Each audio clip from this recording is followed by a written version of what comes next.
After his controversial tweets following WWE Crown Jewel, Braun Strowman reportedly has very real heat on him right now. We've got the latest details on that. Bray Wyatt is causing major waves in WWE, and reportedly he wants two names to be brought back to the company by Triple H. We've got details on who they are. War Games is coming up at Survivor Series. Got an update on plans for War Games following the event. WrestleMania 39, plans are already starting to shape up. We've got the very latest on WrestleMania plans for next year. Roman Reigns is the undisputed Universal Champion, but was there a scrap plan for him to drop one of the championships earlier this year?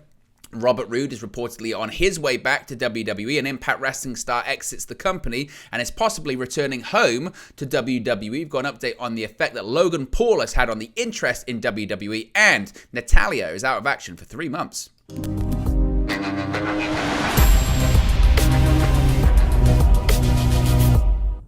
Hey guys, welcome back to Wrestling News 365. Hope everyone is doing very well. As always, there are plenty of news stories to get into in the world of WWE, so let's get straight into this one. We've got a jam-packed Friday show for you today. Let's start off with Braun Strowman, and there is heat on the monster of all monsters after his tweets following Crown Jewel. This comes from Fightful Select. Sean Ross Sapp is reporting the heat on Braun Strowman is very real. Braun Strowman gained criticism from several of his colleagues after WWE Crown Jewel when he targeted grocery baggers and flippy wrestlers, with numerous talents speaking out. Those that Fightful spoke with said that Strowman has actually been on his best behavior backstage since returning to WWE and had been easy to deal with, but, quote, social media Braun has been another story. WWE management is aware of it, and at least one that Fightful spoke to thought it was an immature approach from the Universal Champion, the former Universal Champion rather. It was reiterated to Fightful that it's not part of an ongoing or upcoming angle, and likely it won't be turned into one. However, it was suggested to Fightful that Strowman could eventually be ribbed or referenced on screen or on commentary for his stance. One wrestler who claims, quote, they'll never do a flip in their life, said that the tweets shouldn't have happened, saying, quote, we need them and they need us. Wrestling is everything. There's very little truly right and wrong. He didn't come up in the business doing the things that a lot of those people did, so he probably doesn't understand. But certainly the heat on the former Universal Champion is very real. Now, I spoke about this more in depth the other day, so be sure to check that out. It was a back and forth on social media between him and Mustafa Ali. Will Ospreay, New Japan wrestler, also got involved in it as well. And as I said at the time, it's just bizarre. I thought it was bizarre behavior from Braun Strowman. It's not, and this is the thing. Pro wrestling nowadays, it's just a smorgasbord of different tastes and opinions. There isn't one such style that everyone likes. There isn't a universal style. Braun Strowman wrestles the big man style, and he does it really well. For a guy his size, he is incredibly athletic. He can do fantastic things, and his presentation, his ability to work is astounding considering what a short time he's actually been in pro wrestling for. He's still only been in the ring for what?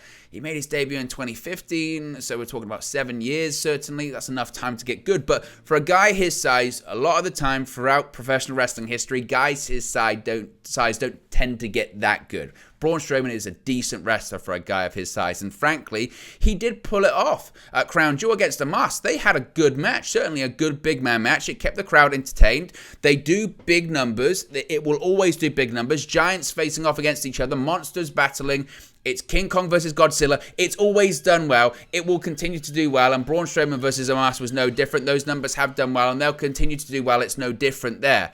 But he's done this approach before, and it's so antiquated and outdated of, flippy wrestlers don't draw, or see what we can do and we didn't have to do any flips, because you didn't need to do any flips. That's the point. In your match, you were going up against a giant and you faced a giant and you didn't have to do any flips. If you were doing flips, frankly, it would be stupid if that's what you did. So it would have been dumb for you to do that. As I mentioned, pro wrestling is about taste. There's no style that fits. Some people like the big man stuff. Some people just like women's wrestling. Some people like luchador wrestling. Some people like British style, strong style, Japanese strong style. Some people like chain wrestling. Some people like mat wrestling. Some people like MMA style, shoot work fights. There are so many different styles. There isn't a one such way. And he should have just celebrated what was a good match, and certainly a match that got people talking and had people's interest. And it is disrespectful to say, see, and we didn't do any flips, blah, blah, blah. Well, it's people's taste. And when he talks about star ratings, again, people get so offended by star ratings.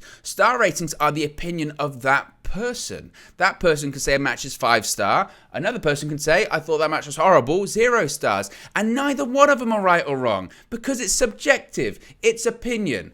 And again, Braun Strowman, he got released from WWE last year. He's back. He's on big money. Be happy. You got a second chance. You appeared at Crown Jewel. You made good money. You had a good match. People enjoyed it. Why do you need to revel your, I guess, good match or your success and rub it in the face of someone doing flips? Why would Mustafa Ali try and work a big man match? He's not a big man. It would be ridiculous.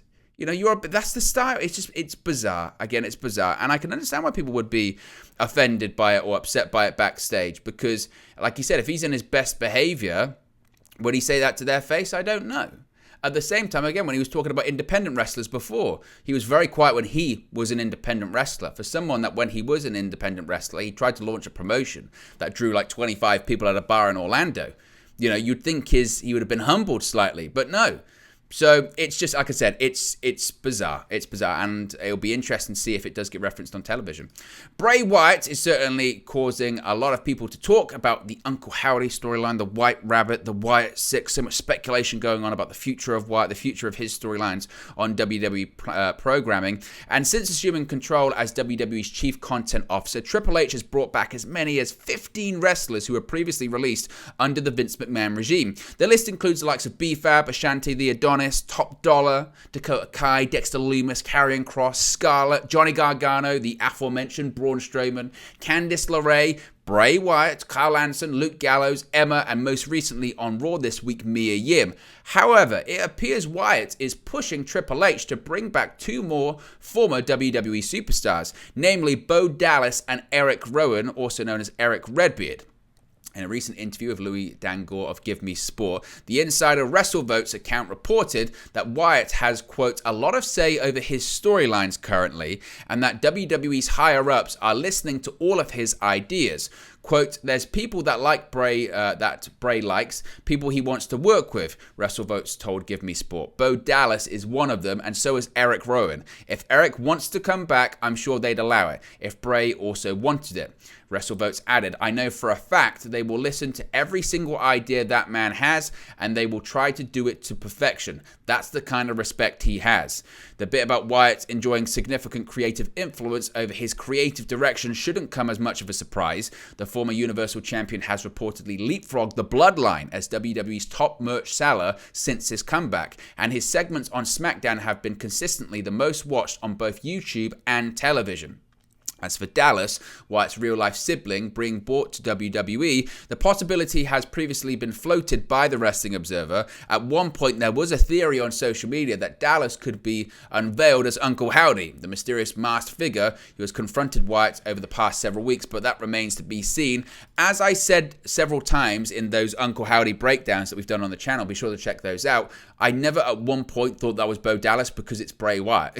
You can tell it's clearly Bray Wyatt under the mask. It's Bray Wyatt's voice. It's Bray Wyatt's mannerisms. The shape of the guy is Bray Wyatt. Now, I'm sure they could pivot. They could pivot later on and just take the mask off. It was Bo Dallas all along when it wasn't. It was Bray Wyatt certainly earlier on.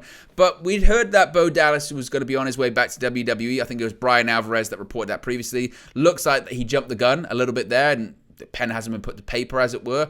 Eric Rowan coming back wouldn't be a surprise at all. It depends realistically what they, and when I say they, I mean WWE, Triple H, and Bray Wyatt want to do with this storyline. If they want Bray Wyatt to have a faction again, that would make sense. It's not a case of someone replacing Luke Harper, because you can't replace Brody Lee. You can't. It could be something different. So it wouldn't be the Wyatt family again. It would be something different. I don't know.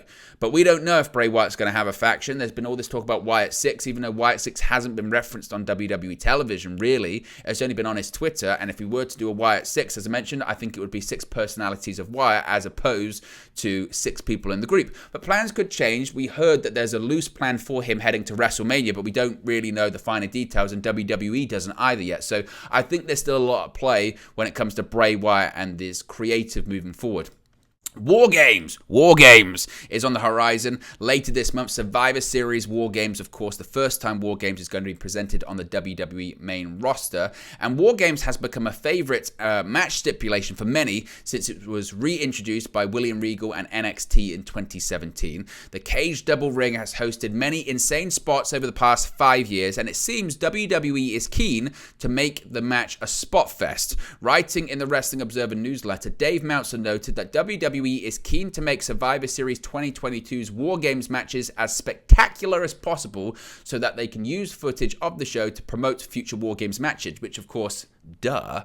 Nevertheless, Meltzer said, "We were told that they are looking for some great visual shots of big spots out of this year's War Games because War Games will be a regular presentation on the main roster going forward, and they want spectacular looking shots to promote it in future years. They don't like the idea of having to use NXT footage to promote a main roster pay-per-view, but it's the only modern War Games footage they have, and so much of that footage includes guys who they don't want to use because they're no longer with the company."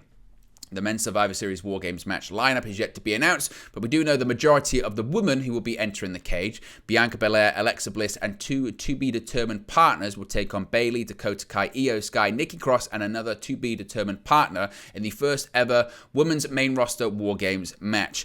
I think this story is bizarre, to be honest, because of course, I mean, if they said we want to get some really good visual shots, and we want to make it, we want to make it a spot fest. Well, that's what War Games has always been in NXT. In the past, when it was in, the Jim Crockett Promotions in WCW, not really. It was more blood and guts. See what I did there? But in NXT, you had Ricochet doing 630s off the top of the cage, and you had air raid crashes from Tommaso Ciampa and Adam Cole off the top of the cage. Like that's always been what War Games has been in NXT. And the idea of, we're looking for some great visual shots to promote the video packages going forward. Well, they do that for every gimmick. They do that for every gimmick match. You always use some of the most recent footage and make sure, okay, we're going to get some footage. Of course. So that isn't much of a surprise that they're going to get footage of it. As I mentioned, they'll use some of the NXT footage, but whenever War Games matches were happening in NXT, they were in arenas. It wasn't like they were happening, apart from the most recent one, but it's not like they were happening in always in the performance center or in Full Sail. Most of the time, they were at arenas. So they'll have decent footage. They'll have footage that looks decent enough for this year, and then again, they'll get their shots and they'll move on to next year. So I don't think that really gives away much plans for Survivor Series. They're going to do big spots. Well, they were always going to do big spots. It's War Games. That's the point. You don't have a War Games match and don't have this giant spot. We're going to see several. One of them was Io Sky doing a crossbody off the top of the cage, or a moonsault off the top of the cage. Like, there will be a spot off the top of the cage. That is what happens in these matches under Triple H's leadership. So don't be surprised to see a spot fest, because that's what we're getting. WrestleMania 39, we're already starting to hear little tidbits and plans for the grandest stage of them all next year. Some news on WWE's plans for the Hollywood-themed WrestleMania 39 event taking place on April 1st and 2nd next year have been revealed. With the event taglined WrestleMania Goes Hollywood and taking place in SoFi Stadium in Inglewood, California, it was always likely that WWE was going to try and get some celebrity involvement on the show. We'll get quite a lot of celebrity involvement on the show. They do it for quite a lot of events now anyway, let alone WrestleMania in Hollywood. In the latest edition of the Wrestling Observer newsletter, Dave Meltzer reported, what we do know about Mania is that they're trying to get a lot of celebrity involvement in the show, with the theme being from Hollywood and the mainstream attention that comes from celebrities being there. It was noted to us that Nick Khan has a lot of connections from his days as an agent with people in sports and entertainment. This comes after a lot of talk that WWE was looking to bring John Cena in for a match at WrestleMania, which would be his first match since SummerSlam of last year. WrestleVotes had also reported reported that Stone Cold Steve Austin would listen to offers for WrestleMania 39, as well as after how successful his return turned out earlier this year, which, by the way, as I mentioned, I always say this, but it's so true. You kind of forget. With everything that's happened this year, you forget. Stone Cold wrestled again for the first time since 2003 in the main event of WrestleMania Night 1. So anything's possible there. There is, of course, also the question of whether The Rock could come in for a match with Roman Reigns, which, of course, WWE has been hoping and planning for in the long term. As far as celebrity involvement, of course, they're going to try and load the show with celebrity involvement because it's WrestleMania Goes Hollywood, but they're going to try and load the show with celebrity involvement because it's WrestleMania. That's what you get. You know, we had it for this year's WrestleMania. We've had it for the last few WrestleManias, whether it's Bad Bunny, whether it's Logan Paul, whether it's Johnny Knoxville, whether it's Pat McAfee. Like that has become the spot. I mean, in recent years, the spot in recent years is both nights features a celebrity match. Again, as I mentioned, whether it was Bad Bunny, whether it was Logan Paul, whether it was even Pat McAfee is somewhat of a celebrity. I know he's part of the WWE family, but Johnny Knoxville as well. We'll get at least, I would say, 2 celebrity matches next year. I don't know if even Logan Paul counts, to be honest. Previously, earlier this year, he counted because it was his first match. He just wrestled for the Universal Championship, and I know that he's injured, but I think they'll try make him be able to come back for WrestleMania. They might have a tag match with his brothers to try and take the load off, as it were, on that bad knee. But I would expect more celebrities, not just because it's Hollywood, but because it's WrestleMania, and we're gonna possibly get big names on that show again. Stone Cold Steve Austin, The Rock, wrestling on WrestleMania. What is this? 1999 all over again? It's tremendous. Speaking of Roman Reigns, it's an interesting story here. We've spoken so much recently about how he's the undisputed Universal Champion. He's held the Universal Championship for over 2 years. He won the WWE Championship back at WrestleMania earlier this year, but Raw obviously wants a World Champion. And how do they split the championships? Have there even been plans or pitches for Reigns to drop one of the championship? Well, Nixed plans for Roman Reigns to lose WWE title gold at a recent premium live event have actually now been revealed. Roman Reigns is currently recognized as the undisputed WWE Universal Champion. He did that after unifying the WWE and Universal titles after defeating Brock Lesnar at WrestleMania 38 in April. Reigns most recently defended his gold against Logan Paul at Crown Jewel earlier this month. Prior to his bout, he put the title on the line once again against Drew McIntyre at the Clash at the Castle Premium Live event in Cardiff in Wales this past September. Speaking with Give Me Sport, WrestleVotes has revealed there was at one point a pitch for McIntyre to win either the WWE or Universal Championship. Describing the idea as convoluted, WrestleVotes noted the only thing they could think of was with Austin Theory. He was going to somehow make it known that he was cashing in for one of the bouts, therefore it would become a triple threat, and Tyson Fury stopped him like he did, and Drew would have then taken one of the titles. For whatever reason, that didn't work, and it sounds really convoluted. I don't know how you're going to pull it off on television. Austin Theory, of course, attempted to cash in his Money in the Bank contract during the match, but was knocked out by the Gypsy King at ringside before his addition to the bout was made official. Ultimately, Theory cashed in his Money in the Bank briefcase this past Monday on Raw, unsuccessfully for the United States Championship, losing against Seth freaking Rollins. I mentioned that during the watch-along for Clash at the Castle, that I thought that might be an idea that they can do.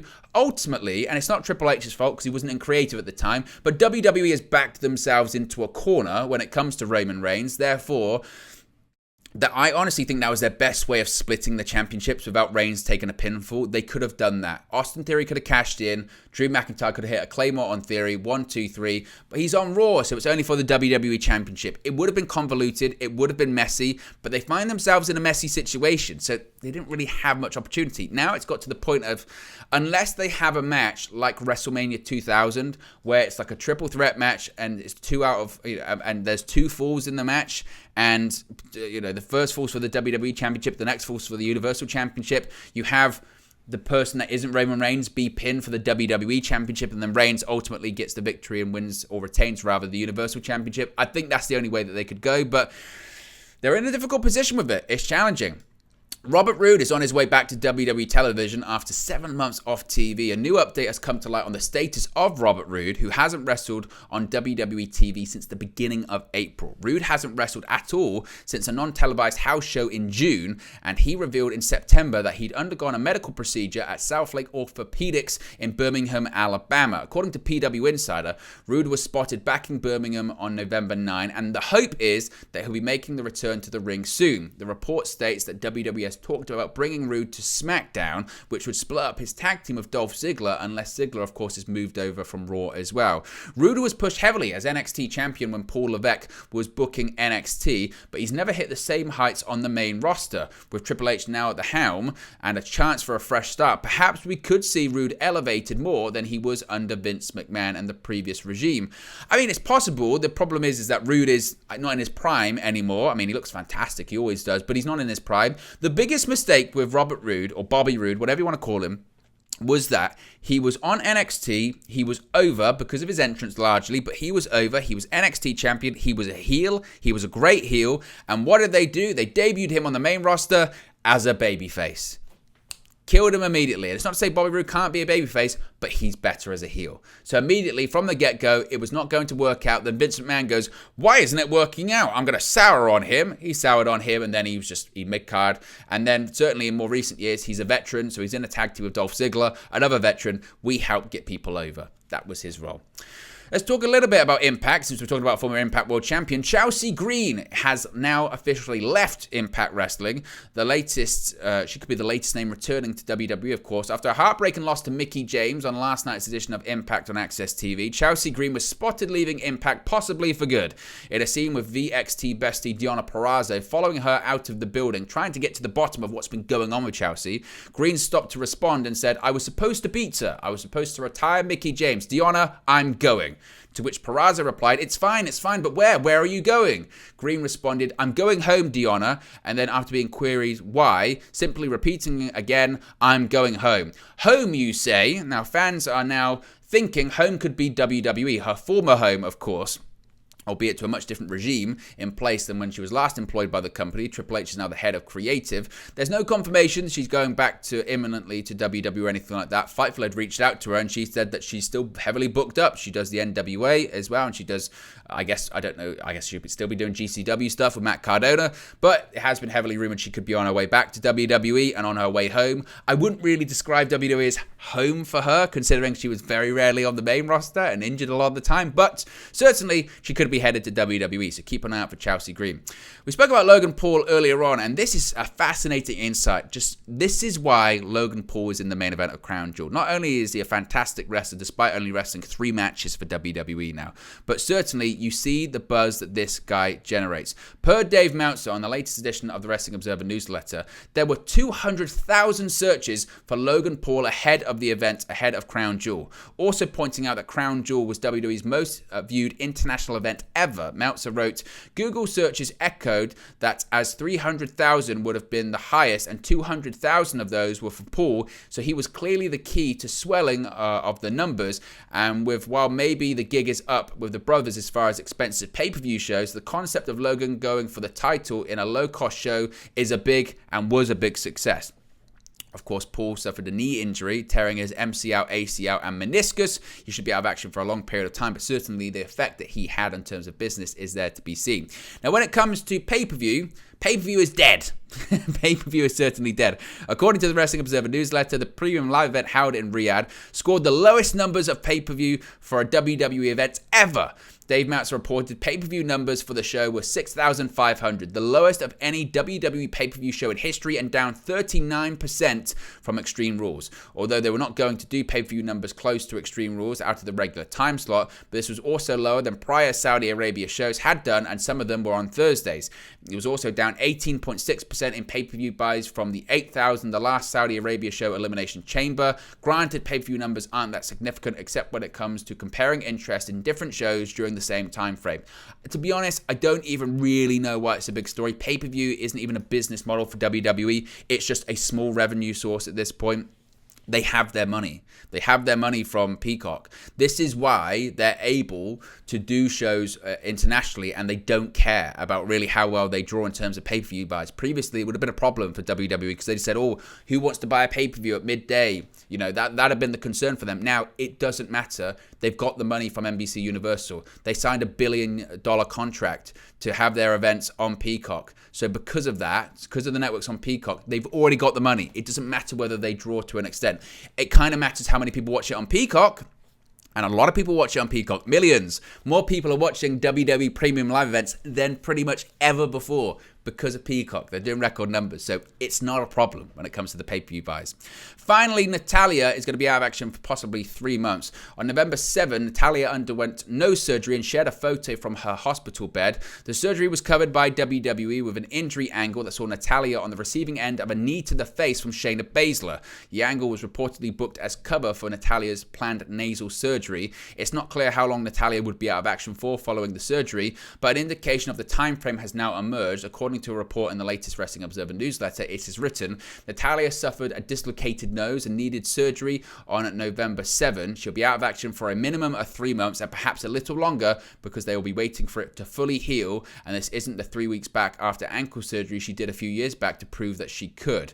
By that time frame, it looks like Natalya could be missing out, well, certainly will be missing out on Survivor Series War Games and potentially the Royal Rumble that's scheduled for the end of January next year. Of course, we wish her the very best in her recovery, and hopefully she can get back into the ring soon. But there you go, guys. That's the latest WWE news for you. Be sure to smash a like on the like button. Be sure to subscribe bottom right hand corner. Let me know your thoughts on today's WWE news stories in the comment section below, and I'll speak for you again very, very soon.